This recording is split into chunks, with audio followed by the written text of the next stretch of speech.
मित्रों, श्री हीरालाल मिश्र मधुकर के द्वारा संपादित नई सदी के स्वर भाग 2 में अगले कवि हैं श्री हेमचंद सकलानी, 38वीं संख्या पर हैं।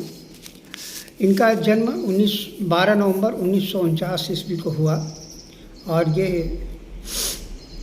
सकलानी साहित्य सदन विद्यापीठ मार्ग विकास नगर देहरादून के रहने वाले हैं। इनकी एक कविता मुझे बहुत अच्छी लगी, आप भी सुनिए। हैं हमको अपने हिंदुस्तान की कसम, इसके लिए जिएंगे और मरेंगे हम। हैं हमको अपने हिंदुस्तान की कसम, इसके लिए जिएंगे और मरेंगे हम। होंगे जो भी अपने देश के दुश्मन, उनके सर धड़ से कलम करेंगे हम। सरहद पर हुए जो शहीद, उनकी कसम, हर जुल्म को खत्म करके दम लेंगे हम। हैं हमको अपने हिंदुस्तान की कसम, देश को बुलंदियों तक ले जाने के लिए शत्रु के सर धड़ से कलम करेंगे हम। प्रेम की गंगा ऐसी बहेगी एक दिन, नफरत की आंधियों को जीत लेंगे हम। जो न हो सका किसी को इस जहान में, अपने बल पर करके दिखाएंगे हम।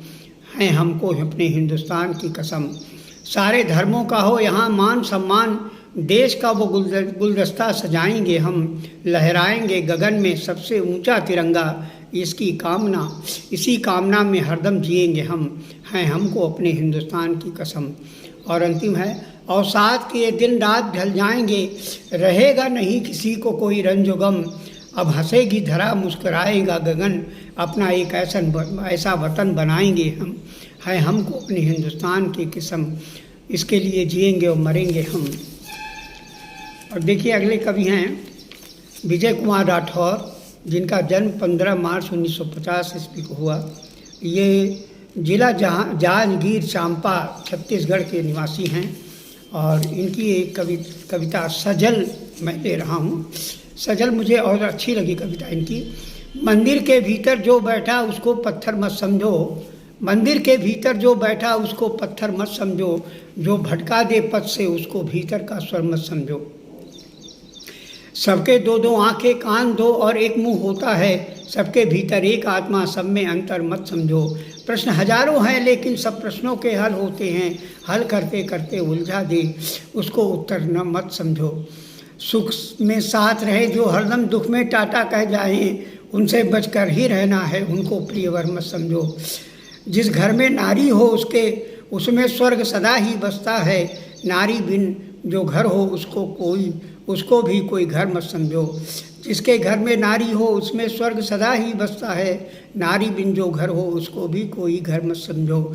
और अंतिम है इनकी, है अपनी औकात बुलबुले जैसी जाने फूटे कब, है अपनी औकात बुलबुले जैसे जाने फूटे कब। एक धरातल पर सब खुद को सबसे ऊपर मत समझो, मंदिर के भीतर जो बैठा उसको पत्थर मत समझो। जो भटका दे पथ से उसको भीतर का स्वर मत समझो। और अगले कवि हैं श्री नरेंद्र मोहन जौहरी गरल जी। इनका जन्म 18 मार्च सन 1950 ईस्वी को हुआ। ये बदायूं के रहने वाले हैं और इनकी कविता मैंने चुना है। गीत, इन्होंने कई गीत इसमें दिए हैं, उसमें से एक गीत मैं ले रहा हूँ। साथ में और भी जो लोग मिल जाएंगे, साथ में और भी लोग मिल जाएंगे, तुम अकेले सफ़र में चलो तो सही। साथ में और भी लोग मिल जाएंगे, तुम अकेले सफ़र में चलो तो सही। यह अंधेरा हमेशा को मिट जाएगा, दीप बनकर डगर में जलो तो सही। स्वप्न है ढेर से और तुम फूल हो, विश्व भर में महकना पड़ेगा तुम्हें। ओंठ पर गीत लेकर नए से नए इस धरा पर चहकना पड़ेगा तुम्हें। तुम स्वयं कंठ के हार बन जाओगे, सीप में मोतियों से पलो तो सही। साथ में और भी लोग मिल जाएंगे, तुम अकेले सफ़र में चलो तो सही। और अंतिम है इनका, मोहिनी एक झनकार है ज़िंदगी, हो सके तो बजाकर इसे देखना। एक बहती हुई धार है ज़िंदगी, पत्थरों में बहाकर इसे देखना।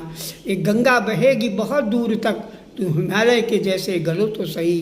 साथ में और भी लोग मिल जाएंगे, तुम अकेले सफ़र में चलो तो सही। और एक कविता, अगली कविता है डॉक्टर देवी प्रसाद कुंवर जी की। ये बहुत योग्य व्यक्ति हैं और इनकी कविताएं भी बहुत प्रसिद्ध कवि हैं, जो वाराणसी में रहते हैं। इनका निवास स्थान वाराणसी है। इनकी एक कविता मैं पढ़ रहा हूँ, बागवती हवा। मेरे खिलाफ बहती है हवा बहने दो, मेरे खिलाफ बहती है हवा बहने दो, मेरे खिलाफ चलती है हवा चलने दो। मैं जानता हूँ ये हवा मुझे उड़ा ले जाना चाहती है, जंगल के वीराने में और गुमनामी के बीच रहने के लिए मजबूर। इसलिए मेरी दोस्ती है चांद और सितारों से, धरती और आकाश से। विरोध है तो मेरे खिलाफ बहती हवाओं से। मैं एक बरगद का अदना सा बीज हूँ, ये अंतिम पंक्ति है इनकी। मैं बरगद का एक अदना सा बीज हूँ, जहाँ गिरूंगा वहीं उगूंगा, बढ़ूंगा अपनी छतनार छाया से। हर दोस्त और दुश्मन को बराबर अपनी शीतल छाया देता रहूँगा। मेरे खिलाफ बहती है हवा बहने दो, मेरे खिलाफ चलती है हवा चलने दो। और अगले कवि हैं शिवानंद सिंह सहयोगी जी। शिवानंद सिंह सहयोगी जी, इनका जन्म 2 जुलाई सन 1950 ईस्वी को हुआ और ये मेरठ के रहने वाले हैं। इनकी एक कविता मुझे बहुत पसंद आई, झोपड़ियों में है अंधेरा। इसको मैं पढ़ रहा हूँ। महलों महलों जगी उंजरिया, महलों महलों जगी उंजरिया, झोपड़ियों में है अंधियारा। दुखिया हाथ किसी के घर का बना हुआ है अब तक बंधक। मुक्तिबोध भी मिल आए हैं रमेश रंजक। बूढ़ा बूता काट रहा है अब भी विक्रम का ही चारा। उन रेतीले खेतों में भी लेटी टांग पसारे पपड़ी। नदियों के उस कृष्ण कछार पर खेल रही है ककड़ी छकड़ी। सूरज दिन भर आँख तरेरे, चढ़ा हुआ भूजल का पारा। महलों महलों जगी अंजुलिया, झोपड़ियों में अंधियारा। आवारापन गलियारों में बोतल लिए जमाता ढेरा। नष्ट हुआ लक्ष्मण रेखा का खींचा हुआ पुराना घेरा। झुरमुट झाड़ी काम चोर है, बना नहीं पाए हैं गारा। महलों महलों जगी अंजलिया, झोपड़िया में है अंधारा।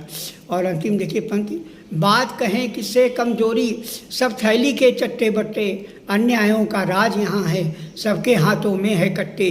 उन्हें देखकर छिप जाता है लोकतंत्र का बेबस नारा। महलों महलों जगी अंजलिया, झोपड़ियों में है अंधियारा।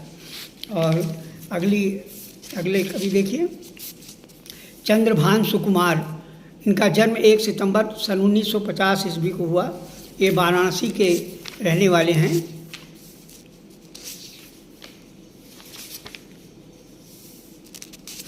एक कविता है इनका, हृदय तुम्हारा आकुल हो तो, हृदय तुम्हारा आकुल हो तो आना मेरी बाहों में। हृदय तुम्हारा आकुल हो तो आना मेरी बाहों में। मुझको भारी ज्ञान नहीं है आज गढ़ूं क्यों झूठ कहानी। बचपन में जो कही पढ़ी थी याद मुझे मुनियों की वाणी। आना हृदय तुम्हारा आकुल हो तो आना मेरी बाहों में। तन की तपन मिटाना हो तो बैठो मन की छाहों में। हृदय तुम्हारा आकुल हो तो आना मेरी बाहों में। संबंध लेना मुझे पुजारी केवल मधुमय यौवन का। जब तक चांद सितारे नभ में है बंधन जीवन का। मन का दीप जलाना हो तो गगन गाना मेरी आहों में। मन का दीप जलाना हो तो गाना मेरी आहों में। और अंतिम देखिए, कहीं मनोरम पुष्प खिलेंगे, कहीं जगेंगे सुंदर सपने। इतने लंबे चौड़े जग में तुम्हें मिलेंगे साथी कितने। दुख का सुख अपनाना हो तो चलना मेरी बाहों में। हृदय तुम्हारा आकुल हो तो आना मेरी बाहों में, आना मेरी बाहों में।